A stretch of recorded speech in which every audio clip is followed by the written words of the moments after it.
We are glad to welcome you on the Hard Reset YouTube channel, and today I'll show how you can set up and manage the home preferences in the ieGeek Cam app for this ieGeek security camera.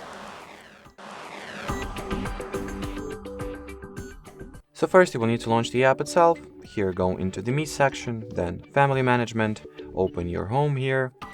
So now you can switch your family or home name, or customize, rename your home basically. You can manage rooms. Here you can create new rooms, add new rooms or you can remove the rooms you do not want to have by just selecting them and then delete, like so. What else? You can